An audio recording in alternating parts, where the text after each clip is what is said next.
참 예수님. 네, 오늘은 이 책을 가지고 하는 날이죠. 네, 한수산 작가의 꽃보다 아름다워라 그 이름. 읽어보셨어요? 네, 저도 계속 읽고 있는데요. 읽으면서 정말 우리 한국 교회 순교사에 관한 알지 못했던 것들을 많이 알게 돼서 정말 이런 일도 있었고 또 이렇게 살아가서 또 순교하신 분들이구나, 이런 것들을 많이 알 수 있었습니다. 오늘은 이제 주로 교회사 안에 그 여성 신자들에 대한 그런 이야기를 다루고 있습니다. 그 한수산 작가는 교회사 속에 여인들을 세 부류로 이렇게 나누어서 소개하고 있는데요. 세 부류는 그 순교자들의 세 부류가 누구누구죠? 네, 과부가 있고요, 또 궁녀가 있고 또 동정녀가 있습니다. 네, 이 세 부류로서 살다가 순교하신 분들, 이렇게 나눌 수가 있습니다. 우선 우리 순교 성인 103위 중에 남성과 여성의 그 비율을 이야기했는데, 남성이 56명이고 여성은 47명이라고 합니다. 그러니까 103위 성인 중에 여성이 굉장히 많이 차지하고 있다. 거의 남성과 여성의 반반이다 하는 것을 알 수가 있죠. 그만큼 여성들의 어떤 신앙, 그 당시의 신앙의 그 증거는 당시 조선사회, 조선시대의 가부장적인 그런 제도 하에서 정말로 이것은 이런 일이 생각할 수도 없는 일이었지만은 그러한 것을 증거를 통해서 이렇게 해냈다는 것을 볼 때 정말 위대한 또는 빛을 발하는 그런 분들이 아닌가 생각을 합니다. 다 이 책에 있는 이야기를 다 이야기하면 참 좋겠지만은 간단하게 그 과부, 그 다음에 궁녀, 그 다음에 동정을 지킨 분들, 이런 분들을 간단하게 몇 분씩이라도 좀 생각을 해보고자 합니다. 과부로서 사셨던 분, 예를 들어서 현경련 성녀가 있으신데요. 이분은 샤스탱 신부님의 복사를 섰던 분이라고 합니다. 그러니까 복사를 한다는 것은 미사 때 옆에서 도와주는 역할을 하는 거죠. 그래서 그 기해일기라는 책을 남긴 분이 현성문인데, 현성문의 누나라고 합니다. 그러니까 이 성녀는 그 순교자 집안하고 결혼을 했어요. 그런데 남편이 3년이 지나서 세상을 떠나서 결국에는 그 과부가 되었죠. 유방재 신부님 시절에 여자 교우들을 돌보는 여회장으로 활약을 했던 그런 분입니다. 그렇지만은 기해 박해 때 결국 소서문에서 45살로 순교를 하셨고요. 또 이매임 성녀가 있습니다. 20살에 과부가 됐다고 합니다. 그러니까 아주 옛날에는 20살도 안 된 열 몇 살에 다 결혼을 했던 것 같아요. 그래서 20살에 과부가 됐는데, 또 이 조카들이 있어요. 이정희, 이영희라는 그 조카 자매가 있는데, 둘 다 나중에 천주교 신자가 되었고요. 특히 이정희 언니는 천주교 남편을 찾아서 결혼을 하려고 그랬어요. 그러니까 천주교 신자가 아닌 사람이 나타났을 때 다리를 못 쓰는 불구자 행세를 해서 모면을 해가지고 나중에 천주교 신자를 남편으로 맞이해서 결혼을 하게 됩니다. 그러나 그 남편도 2년 후에 세상을 떠나서 결국 과부가 됐다고 그러죠. 그 다음에 동생 이영희가 있는데, 이영희는 결혼을 하지는 않았어요. 동정을 지키면서 이 결혼을 피하기 위해서요, 자기 옷에다가 피를 묻혀서 그 산 속에 거기 나무 덤불에다가 이렇게 걸쳐 놓아 가지고 호랑이한테 물려가서 죽었다고 이렇게 사람들에게 알렸어요. 그래서 서울로 도망쳐 갔는데 부모님이 그렇게 반대를 하니까, 결혼을 하라고 했는데도 안 하는 것에 대해서 부모가 굉장히 화를 내고 어떻게든 결혼을 시키려고 했는데 이제 결국엔 죽었다고 생각을 하고 이제 포기를 했는데, 나중에 보니까 서울에서 살고 있더라는 거죠. 그래서 결국에는 그 아버지가 신앙생활을 하는 것을 허락을 했다고 합니다. 자, 그럴 정도로 자기 신앙을 지키기 위해서 이렇게 노력했던 그러한 모습을 볼 수가 있죠.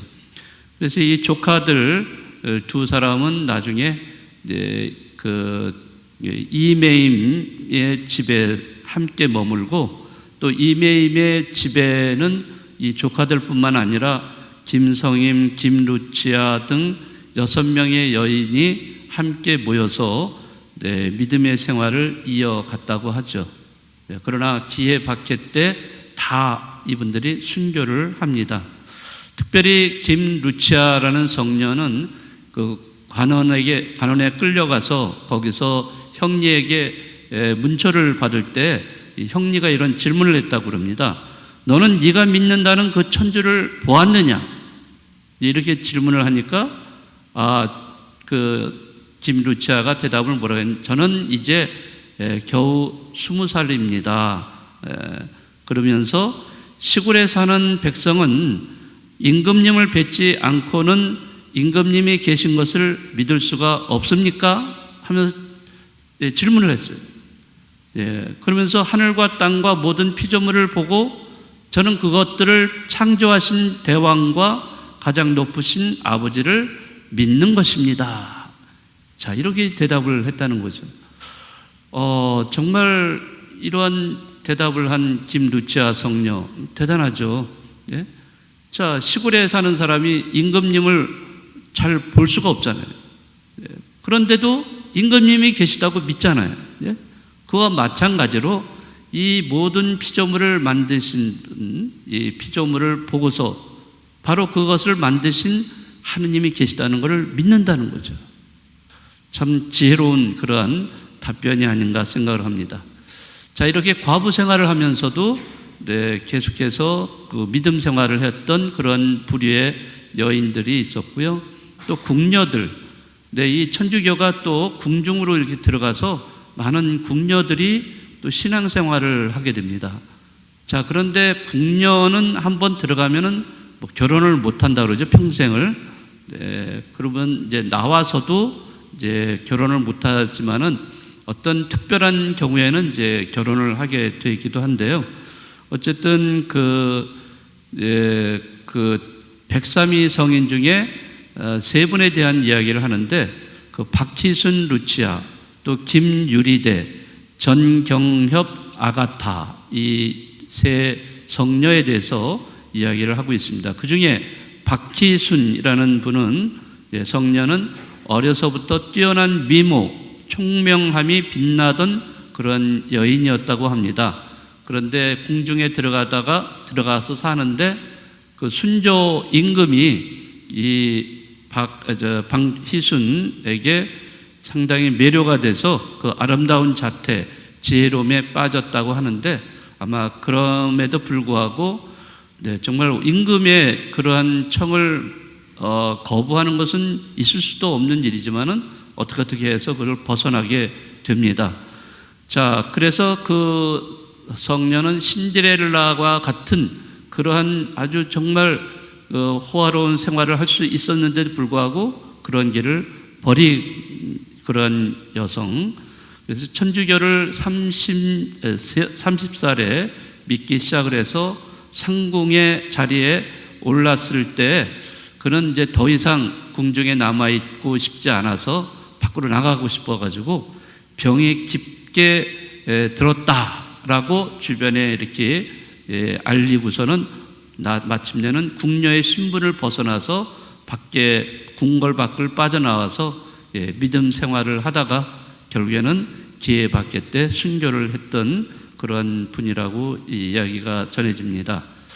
아무튼 많은 궁녀들이 천주교를 받아들이고 믿었던 사실을 알 수가 있습니다. 또 동정녀들도 굉장히 많이 있었어요. 이 분들은 결혼을 거부하고 하느님의 말씀으로만 살았던 여성들인데요. 지금으로 말하자면 이 동정녀들은 수도 생활을 하는 사람들이나 똑같은 삶을 살았던 분들입니다. 이들의 나이가 거의 20살 안팎이라고 이렇게 전해지는데, 그러한 동정 순교자들, 그 중에서 성녀 김루치아 같은 경우 아까도 얘기가 나왔지만은 아버지가 일찍 돌아가시고 신앙을 가르친 어머니마저 잃고 나서 결국에는 그 이매임이 이끄는 그 공동체에 들어가서 6명의 여인들이 함께 모여서 신앙생활을 하다가 김루치아는 21살에 순교를 합니다. 또 성녀 원귀임 마리아, 이 성녀는 16살 때 동정으로 살 거를 결심하고 시집간 그러한 여자 행세를 하면서 머리를 얹고 살았다고 합니다. 그러나 20살에 순교를 했고요. 이 당시에 사실 신분제도가 완강하게 자리 잡았던 이 조선 사회에서 여자가 자신의 의지로 결혼을 하지 않고 산다, 이거는 있을 수가 없는 일이었다는 것이죠. 게다가 거기에다가 천주교 신자 그거 하나만으로도 사실은 붙잡혀서 그 목숨을 잃을 그런 상황인데도 불구하고 동정을 지키면서 천주교 신자라는 이러한 이중적인 이러한 굴레 속에서 끝까지 신앙을 지켰던 그런 여인들, 그 중에서 또 자매가 또 있는데요. 어떤 자매냐면 김효임 골롬바, 김효주 아네스 자매입니다. 이 자매는 동정을 지키기 위해서 결혼한 여자처럼 머리를 쪽지면서 이렇게 살았다고 합니다. 그런데 고발을 당해서 결국에는 이들이 붙잡혀가요. 결혼을 왜 하지 않느냐라고 형리가 이렇게 물었는데 뭐라고 답을 했냐면, 우리의 마음과 몸을 정결하게 보존하고 만물을 창조하신 하느님을 섬기고 흠숭하면서 우리의 영혼을 구하기 위함이다 라고 이렇게 동정의 의미를 아주 명백하게 밝혔다고 합니다. 자, 이거는 우리 수녀님들이랑 똑같아요. 수녀님들 가서 수녀원에 들어가서 서약을 하는데 이 똑같은 내용입니다. 자, 그런데 이제 이 두 자매가 붙잡혀 들어가가지고 고된 그런 문초를 당하고 주리가 틀리고 매를 맞고 학춤이라는 아주 그냥 이렇게 밧줄로 묶여가지고 끌어올려가지고 학춤과 같은 그런 고문도 당하고 이런 거를 어마어마하게 다녔는데, 특히 언니 효임은 12번이나 불로 지지는 형벌을 받았는데 며칠 지나고 나니까 그렇게 고문을 당한 자국이 다 없어졌다는 거예요. 말끔히 상처가 나았다는 거예요. 이런 거를 포졸들이 알고서는 너무 놀래가지고 결국에는 그 귀신을 쫓는다면서 부적을 이 김효임 거기 어깨에다가 부적을 붙여버렸다는 그런 얘기도 있어요. 그러니까 이거는 하나의 기적이라고도 할 수 있는 거죠. 아무튼 이렇게 동정을 지키면서 순교한 이러한 여성들도 있다는 겁니다. 우리 한국 교회, 한국 천주교의 역사, 즉 이거는 어떻게 보면 순교사라고 할 수 있는 이 과거의 역사는 정말 피로 물들여진 그런 순교의 역사인데요. 그 중에서 여성들이 그 순교를 하는 과정들은 정말 우리가 어떻게 보면 정말 그 상상할 수 없는 정도의 그러한 일들이 그 당시에 있었다는 것을 우리는 조금이나마 이렇게 알 수가 있습니다. 네, 아무튼 한수산 작가는 특별히 그 순교 성인들 중에 이러한 여성들을 특별히 조명을 하면서 그분들 여성들도 남성 못지않게 그렇게 자기의 신앙을 지키기 위해서 목숨을 바쳤다는 것을 잘 보여주고 있습니다. 네, 뭐 같은 책에서는 그 밖에 여러 가지 내용들이 참 많이 있는데요. 네, 좀 간단하게 이렇게 소개를 드렸습니다. 네, 아무튼 여러분들도 이 책을 통해서 아마 많은 것을 느끼시고 나는 어떻게 신앙생활을 해야 될 것인가.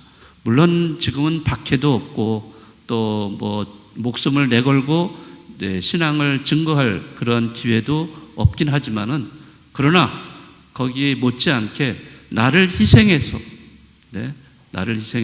누군가를 기쁘게 하고 행복해 해줄 수 있는 그러한 길, 이러한 것이 오늘날의 우리에게 순교가 아닌가. 그래서 각자 어떤 주어진 그런 상황 속에서 그러한 것을 여러분들이 찾아서 잘 실천해가는 여러분들이 됐으면 좋겠습니다. 그리고 다음 주 토요일 날은 이제 이 책을 이제 마지막으로 하는 날이에요. 그래서 책거리를 할 겁니다. 책거리를 어떻게 할 거냐? 제가 이제 마지막으로 이렇게 요점 정리를 좀 하고 그 다음에 이 책에 대해서 제가 퀴즈를 낼 겁니다. 그래서 퀴즈를 내서 맞히시는 분에게는 어마어마한 상금은 아니지만은 선물을 각자 드리도록 이렇게 선물을 준비하겠습니다. 아시겠죠? 다음에는 퀴즈 대회가 열립니다. 그러니까 여러분들이 읽은 거 내용을 바탕으로 제가 퀴즈를 낼 거니까 한번 기대하시면 좋겠습니다. 네, 그러면 오늘 이것으로 강론을 퇴신하겠습니다.